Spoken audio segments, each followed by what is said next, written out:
আজকে আমি করব দেশি টমেটো মাখা। জানি শুনেই তোমাদের জিভে জল চলে এলো, তাই দেরি না করে ভিডিওটা শেষ পর্যন্ত দেখো কি করে আমি টমেটো মাখা করি। যে সমস্ত বন্ধুরা ভিডিওটা দেখছো তাদেরকে অসংখ্য ধন্যবাদ জানাই, এইভাবেই আমাদের পাশে থেকে। দেখো বন্ধুরা, টমেটোগুলোকে ভালো করে প্রথমে জলে ধুয়ে নেবো। এরপর টমেটোটাকে আমি ফুলের মতো শেপ দিয়ে কেটে নেবো। দেখতে যদি কোনো জিনিসটা ভালো হয় সেটা খেতে আরও টেস্ট বেড়ে যায়। তাই আমি আজ এইগুলোকে এই ফুলের শেপে কেটে নিয়েছি। দেখো বন্ধুরা কি সুন্দর দেখতে লাগছে না?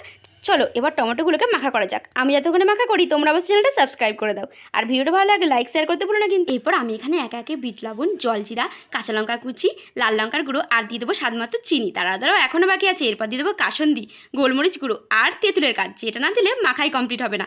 এরপর ভালো করে মাখিয়ে নিতে হবে, তাহলেই রেডি হয়ে যাবে টক ঝাল মিষ্টি টমেটো মাখা। দেখো বন্ধুরা জিভে জল আসছে তো, তাহলে অবশ্যই বাড়িতে বানিয়ে ফেলো দেরি না করে। আর তোমাদের এবার বলবো এটা খেয়ে কেমন হয়েছে। দেখো বন্ধুরা আমার তো দারুণ লেগেছে, টমেটোর টেস্টটাই কিন্তু পাল্টে গেছে। তোমরা অবশ্যই ট্রাই করে দেখো। দেখা হবে নেক্সট ভিডিও। বাই।